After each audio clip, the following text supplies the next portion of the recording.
We are deeply honored that you could make time for us. I would now like to introduce Professor Dinesh Singh. Professor Dinesh Singh is currently the Chancellor of K.R. Mangalam University and has been the Vice Chancellor of Delhi University. Professor Singh holds bachelor's and master's degrees in mathematics from St. Stephen's College, University of Delhi, and a PhD from Imperial College of Science, Technology and Medicine, London. He has published in journals such as the Proceedings of the London Mathematical Society, Bulletin of the London Mathematical Society, Journal of Operator Theory, and Proceedings of the American Mathematical Society. His research was recognized by the Indian Mathematical Society in 1989 when he was awarded the AMU Prize, and by the University Grants Commission in 1994 when he was awarded the Career Award in Mathematics.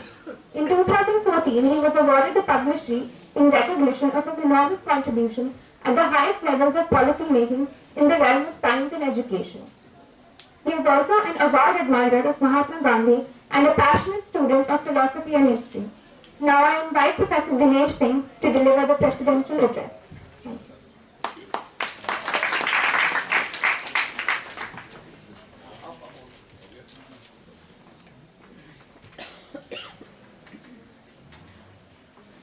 परम आदरणीय मृदुला जी, doctor ज्ञानतोष, नहीं आ रही आवाज? आ रही है sir. नहीं अब आ रही? Can you hear me at the back? Mic on on है बट काम नहीं कर रहा। साउंड नहीं कर डबल हो गया। Colleagues of the ARST College and other colleagues and my dear students, I am delighted as always to be present at the ARST College. I am also of the opinion कि मुझे ज़रूरत से ज़्यादा मत बुलाया कीजिए, नहीं कहीं मैं यही नौकरी ना ले लूँ। तो हिंदी में बोलिए। मुझे यहाँ आना अच्छा लगता है और ज्ञानतोष जो है संकोची व्यक्ति हैं, बहुत शालीन स्वभाव के हैं। मैं इनसे अगर आग्रह करूंगा तो मुझे कहीं एडहॉक रख लेंगे ये।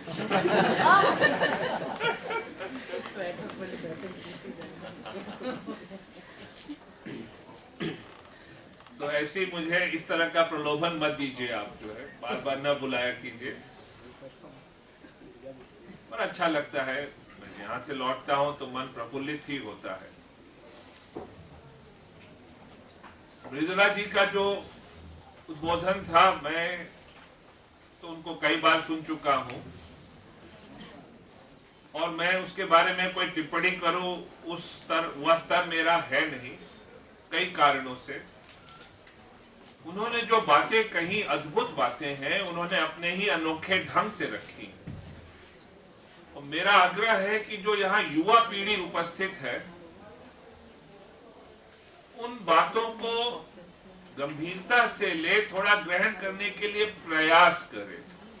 It is important that you make efforts not just to listen, but to understand and to put them into action. She brought out enormously important aspects of Gandhi ji's life.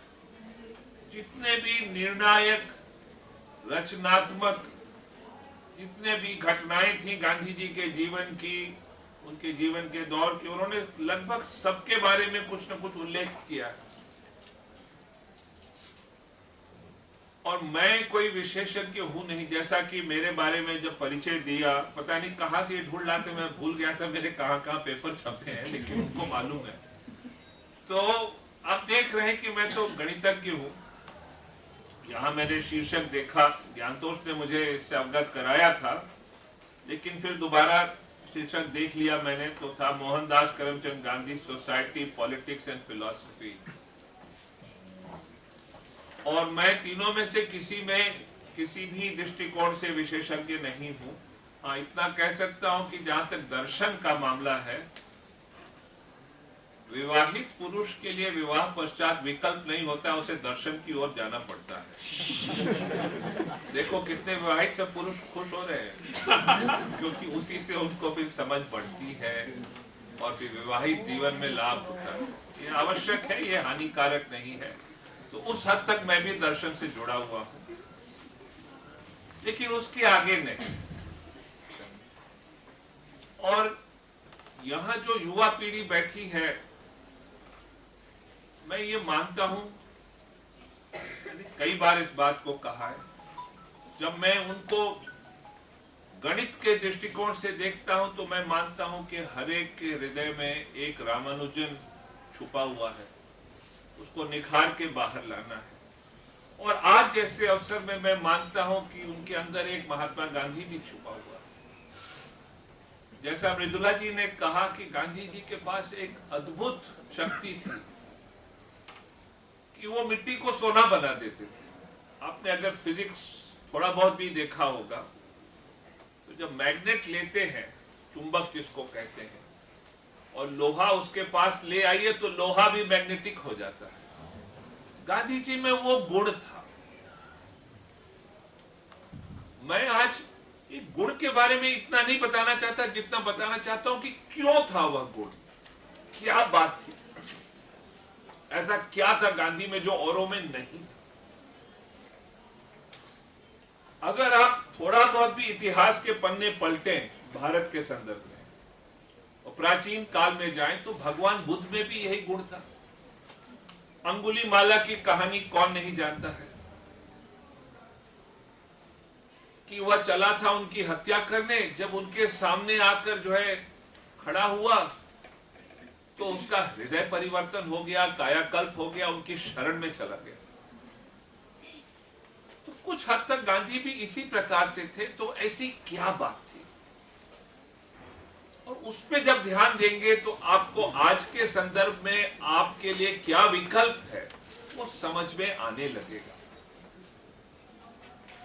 तो गांधी बार बार कहते थे कि मैंने कोई नई बात नहीं कही है। उनका इशारा भगवान बुद्ध, भगवान महावीर, गुरु नानक, कबीर, तुलसीदास, ऐसे ही महात्माओं संतों की ओर था।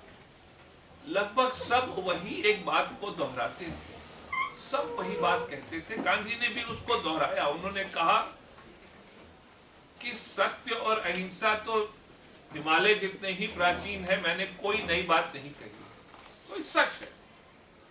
भारत की परंपरा में, भारत की आत्मा में सत्य और अहिंसा बसा हुआ है। आप कितना भी सोच ले, कितना भी आप इससे न मानना चाहें, इससे आप जो है भिन्न सोचें, असहमत रहें, ध्यान से देखेंगे तो सम्राट अशोक जैसा भी व्यक्ति जो हिंसा के आधार पर सम्राट और साम्राज्य बढ़ाता गया, अंत में उसने भी अहिंसा में जाकर शरण ली, वह भी ऐसा ही बन गया। अकबर का जीवन भी आप अगर देखें, लोग मानते हैं कि अकबर मुगल थे, मुसलमान थे, बाहर से आए थे। इन चीजों में मैं पढ़ना नहीं चाहता। अकबर बाहर से तो आए नहीं थे, और आए भी थे तो कौन कहां से आता है किसको पता, और कहां जाता है ये भी नहीं मालूम। इस बात में पढ़ना नहीं चाहिए। जितना मैंने अकबर का भी जीवन देखा है, तो जैसे जैसे उनका विकास हुआ, उनका साम्राज्य बढ़ा, अकबर का आध्यात्मिक विकास भी हुआ, कुछ परिवर्तन आ गए उनके अंदर। और तमाम ऐसी हस्तियों के जीवन में मैंने देखा है। तो भारत की ये परंपरा प्राचीन है। गांधी ने सत्य ही कहा था कि मैंने कोई नई बात नहीं कही। तो ऐसा क्या था कि गांधी गांधी बन गए और हम लोग नहीं बन पाए, और लोग जो उनके समकालीन थे वो नहीं बन पाए? ऐसी क्या बात थी? बात एक ही थी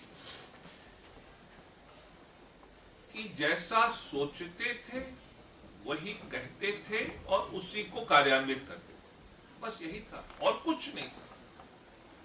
और क्या सोचते थे कि निष्ठा से सत्य और अहिंसा के अधीन रहेंगे, इतना ही था। ये सरल बात है। जैसा अंग्रेजी में कहते हैं ना, this is not rocket science, कि कोई मनोवैज्ञानिक उनका विश्लेषण किया जाए कि गांधी के अंदर क्या ऐसा चलता था, क्या जादू था, कौन से जादू के शब्द। इतनी साधारण भाषा इस्तेमाल करते थे गांधी, इतनी साधारण भाषा, सरल। आप उनकी रिकॉर्डिंग सुनिए, मैं फिर देखिए, मैं संबोधित कर रहा हूं प्रधान रूप से जो यहाँ विद्यार्थी बैठे हैं। मुझे तो खुशी हो रही है कि आज इस जाड़े के दिन में सवेरे आप लोग इस संख्या में यहाँ उपस्थित हैं, क्योंकि मुझे कभी कभी भय लगता है कि शायद गांधी जी को हम नहीं याद करना चाहते, भूल से गए। कभी कभी वातावरण देखता हूं देश में तो भी लगता है, लेकिन फिर मैं आशावादी हूं, मेरा मनोबल फिर से मजबूत हो जाता है। कुछ ही दिन पहले मैं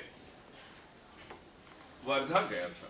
ज्ञानतोष, मैं अनुरोध करूंगा कि आप बच्चों को वर्धा जरूर ले जाइए, एक यहाँ से एक ट्रिप करवाइए।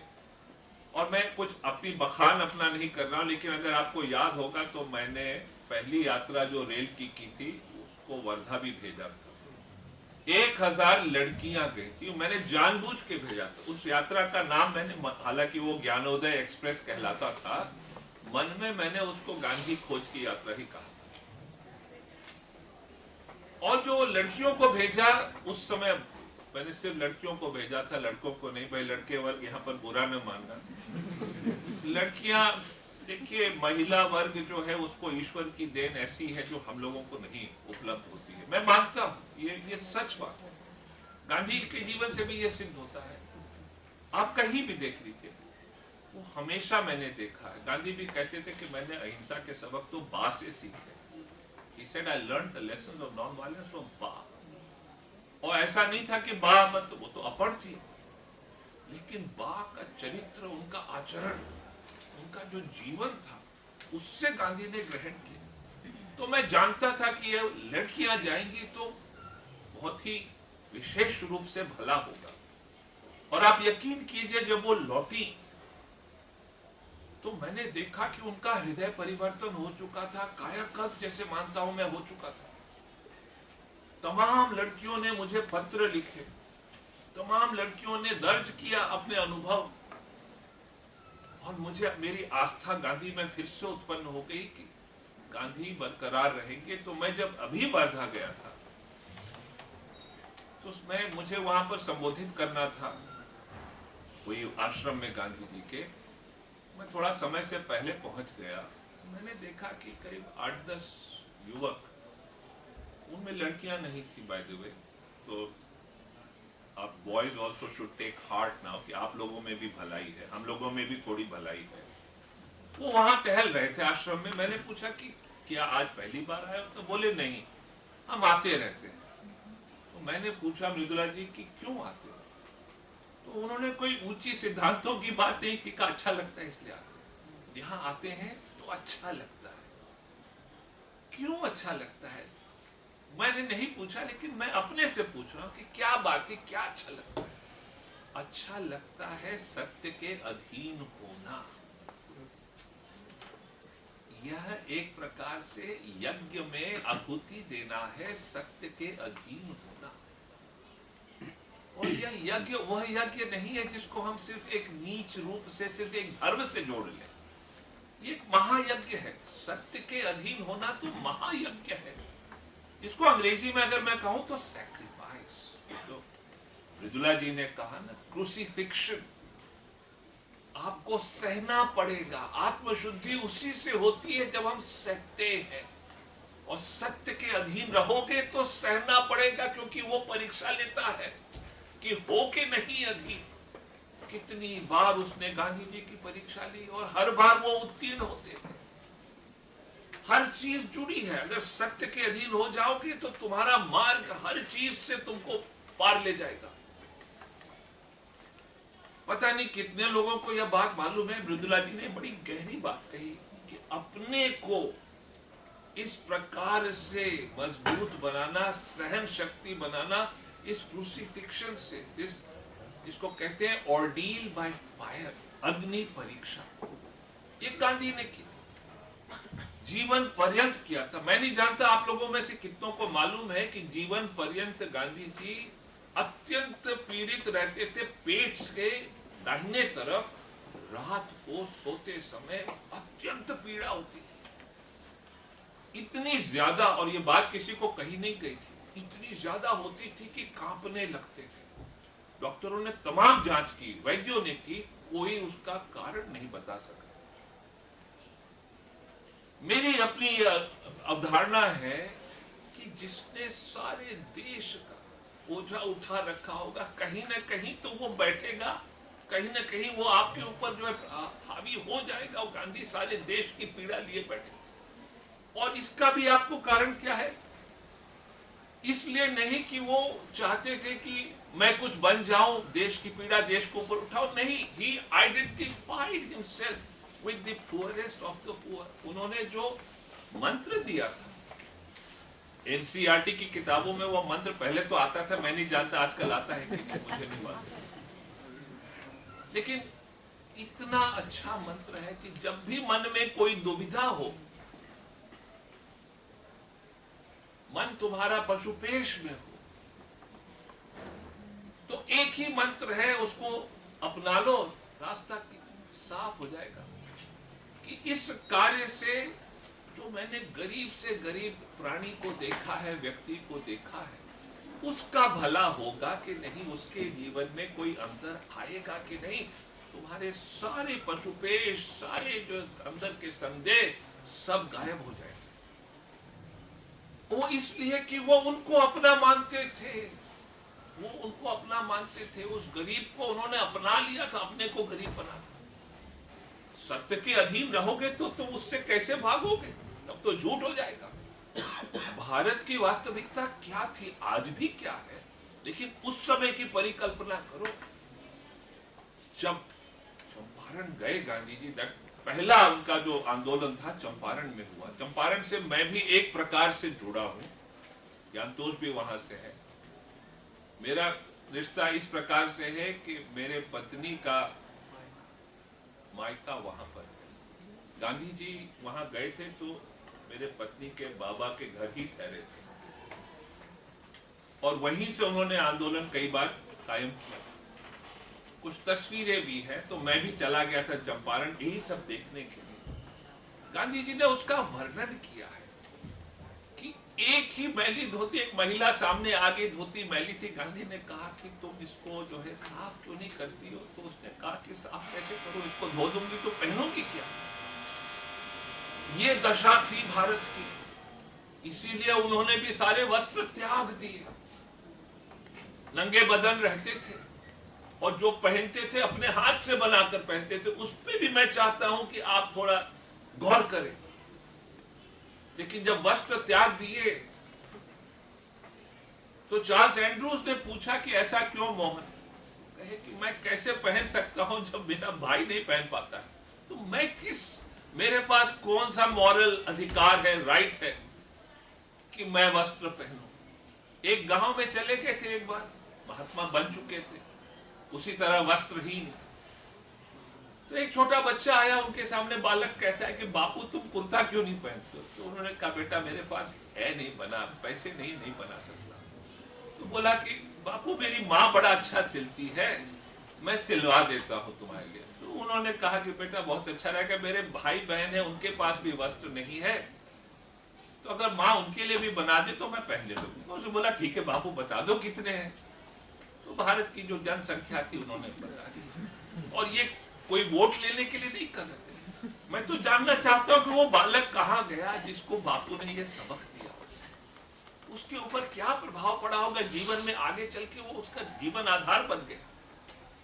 कि जब मेरा आप अपने मन में परिकल्पना करो, जो आपको प्रिय है, भाई बहन जो भी, माता पिता, उन पे कोई कष्ट आएगा तो आप कैसे उसको जो है नकार दोगे? How will you ignore that? नहीं कर पाओगे ना। गांधी हरेक को अपना भाई, हरेक को अपनी बहन मानते थे हृदय से। इसी को सत्य कहते हैं। ये सत्य वो नहीं है कि वोट के टाइम कुछ बोला बाद में कुछ किया, उससे तो मतलब ही नहीं था। He believed in that. सत्य को कुछ और भी कहते हैं, किसी और स्वरूप से भी देख सकते हैं कि अगर मैंने ये कहा है तो मैं इसके अधीन रहूंगा, और उसके साथ आप नहीं रह सकते जब तक आपके अंदर उस प्रकार की निर्भीकता हो जो निभाने के लिए चाहिए। मैं नहीं जानता, एक बार गांधी को किसी ने खत लिखा, कोई युवक रहा होगा। युवक अक्सर आवेश में आ जाते हैं, और अच्छा भी है, तर्क करना चाहिए। उसने खत लिखा गांधी को कि ये जो आप अहिंसा करते हैं ये तो कायरों का मार्ग है। मृदुलाल जी ने भी उसका उल्लेख किया था, ये कायरों का मार्ग है। असली निर्भीकता, असली धैर्य, असली दृढ़ता और धृति यह तो भगत सिंह ने निभाई थी। आप थोड़े ये सब करते हैं, ये तो कायरों का मार्ग। तो गांधी जी ने उसका पत्र हरिजन में छापा और अपना उत्तर भी छापा। उन्होंने लिखा कि भगत सिंह ने जो बहादुरी दिखाई और जो उन्होंने किया उसका तो कोई दूसरा कोई उसके बराबर, देयर इज नो इक्विवेलेंट। उसकी तुलना किससे की जाए? He was the bravest of the brave. और अपना कोई उल्लेख नहीं किया।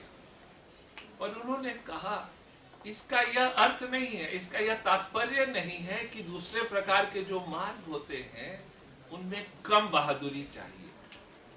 उन्होंने उल्लेख किया लोकमान्य तिलक का। मैं चाहता हूं कि आप भी समझें इन बातों को। तिलक जीवन पर्यंत आजादी की लड़ाई के लिए लड़ते रहे, अपने परिवार की ओर ध्यान नहीं दिया। उनकी बेटी अविवाहित रह गई, जीवन पर्यंत कर्जे में डूबे रहे क्योंकि हर वक्त आंदोलन चलाते थे। इसके लिए भी दिलेरी चाहिए। तिलक को जब काला पानी मिला, उनको जब भेज दिया बर्मा, पत्नी और बच्चे छोटे छोटे थे, पुणे में थे। उनके पास सूचना आई कि पत्नी बहुत गंभीर रूप से बीमार है।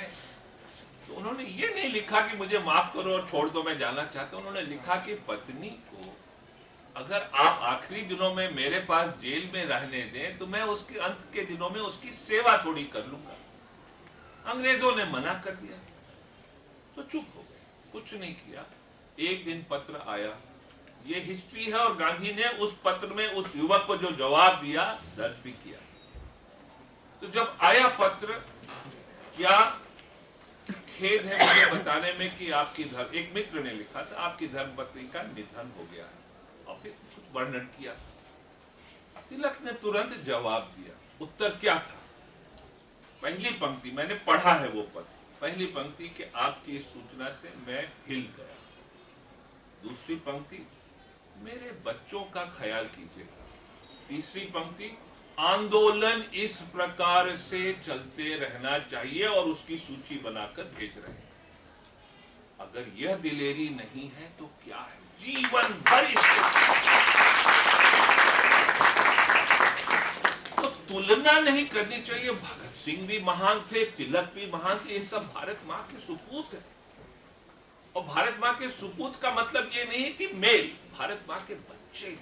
जब गांधी का निधन हुआ तो मुझे श्री अरविंद के शब्द याद आते हैं बार बार। उन्होंने कहा कि ऐसे अवसर पे क्या बोले, कुछ भी बोलना कोई अर्थ नहीं रखता। परंतु मैं एक चीज कहना चाहता हूं, ये श्री अरविंद कह रहे हैं, मां का एक महान सुपूत चला गया है, फिर भी कोई निराश न। जब भी मां की पुकार आएगी, मां की आवश्यकता होगी, तो मां के संतान उसकी पुकार के तहत उसके अधीन आकर उसकी रक्षा करेगी। यही है बात, यही है बात। उसमें भगत सिंह भी शामिल थे, उसमें सुभाष बोस भी शामिल थे, उसमें महात्मा गांधी भी शामिल थे, और उम्मीद रखता हूं कि आप भी शामिल होंगे। इसीलिए मैं मानता हूं कि ऐसे अवसर महत्वपूर्ण है। इसलिए नहीं कि हम आकर एक भाषण दें, चाय पानी करें और एक शॉल ओढ़ के चले जाए। ये तो मेरा कोई ध्येय नहीं था, ना मृदुला जी का। मैं चाहता हूं कि आप इसको ग्रहण करें कि गांधी की महानता इसी में थी। और फिर मैं उनका उदाहरण देता हूं क्योंकि वो तो कभी देंगे नहीं। जीवन के आरंभ से है, लेकिन मैं बाद की बात बताता हूं। दक्षिण अफ्रीका में थे और जिस शहर में थे वहां प्लेग आ गया और सब लोग छोड़ के भागे और तमाम लोग पीड़ित थे, बीमार थे। उस समय प्लेग का कोई इलाज नहीं था, लोग मरने लगे। गांधी विवाहित थे, 4 बच्चे थे, पत्नी थी, खुद 30-35 की उम्र रही होगी। उन्होंने कहा कि मैं जाकर वहां जितने भी प्लेग से पीड़ित हैं उनकी सेवा करूंगा। और मैं उसके लिए कुछ स्वयं सेवक चाहता हूं। उन्होंने मांगा लोगों से कि जिसको आना है, परंतु वही आएगा जिसका कोई परिवार न हो। देख रहे हो, जानते हुए कि जाएंगे तो पता नहीं बच के आएंगे कि नहीं, लेकिन सेवा तो करनी है। इसके लिए दिलेरी कितनी दिखाई कि खुद तो बच्चों को, पत्नी को छोड़कर जा रहा है व्यक्ति, औरों को कह रहा है वही आएगा जिसका और कोई परिवार का संबंध न हो, कहीं अकेला है।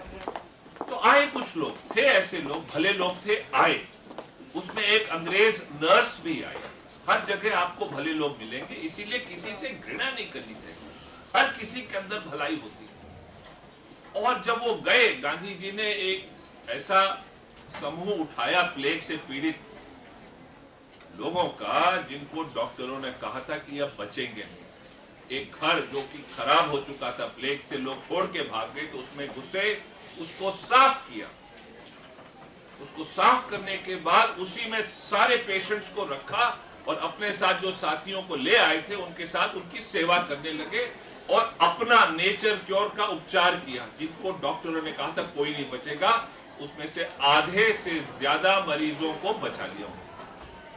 वो जो नर्स आई थी उसको प्लेग हो गया, उसके भी प्राण चले गए। अब आप समझ रहे, दिलेरी इसको कहते हैं, ये भी दिलेरी है। तो अब आप समझिए कि गांधी कैसा व्यक्ति था। कहीं से अचानक आके और कोई भाषण देख के वोट लेकर नहीं चाहा।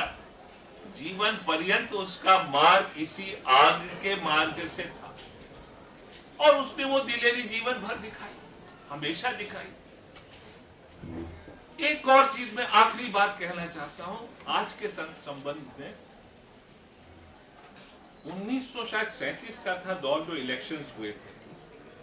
अंग्रेज सरकार ने प्रोविंसेस में इलेक्शंस कराए।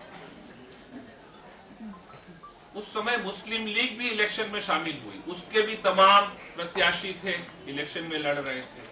कांग्रेस के भी थे। जवाहरलाल नेहरू ने जाकर पूरे भारत में भ्रमण करके इतना प्रचार किया। अब नतीजा क्या आया मैं बताना चाहता हूं। जहां जहां मुस्लिम मेजॉरिटी थी वहां कांग्रेस का कैंडिडेट जीत गया, मुस्लिम लीग हार गई। मुसलमानों ने कांग्रेस को वोट दिया। और नेहरू की प्रतिक्रिया क्या थी? उन्होंने कहा यह वोट गांधी जी को पड़ा। सबने गांधी जी को वोट दिया। क्यों? इसलिए नहीं कि गांधी जी कोई हिंदू धर्म के प्रतीक थे, क्योंकि गांधी जी सत्य और अहिंसा के प्रतीक थे। उनको मालूम था कि सत्य और अहिंसा से ही भला होगा। ये सोचने वाली बात है।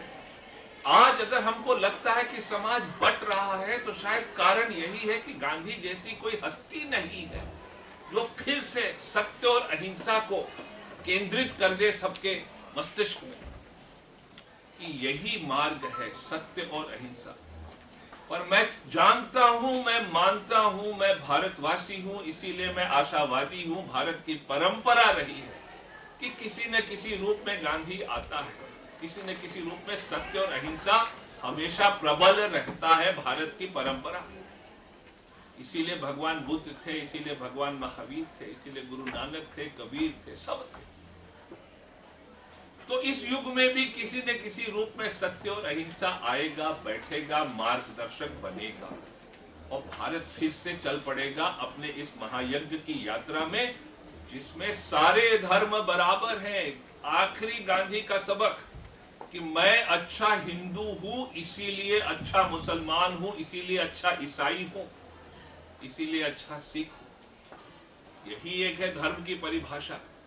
और हमारी जो सर्वश्रेष्ठ पुस्तक है, जिसको हम मानते हैं कि हिंदू धर्म को आगे बताती है मार्ग, भगवत गीता, उसमें श्री कृष्ण क्या कहते हैं जरा गौर करो। मैं तो तकलीफ में आ जाता हूं कि हम कैसे भूल जाते हैं इस बात को। श्री कृष्ण अर्जुन से कहते हैं दो बातें, और मैं नहीं कुछ गीता से देखना चाहता कि जिस प्रकार से सारी नदियां अंत में वही एक महासागर में जाकर समाती हैं, उसी प्रकार से सारे भक्ति मार्ग अंत में उसी एक ईश्वर के पास ले जाए।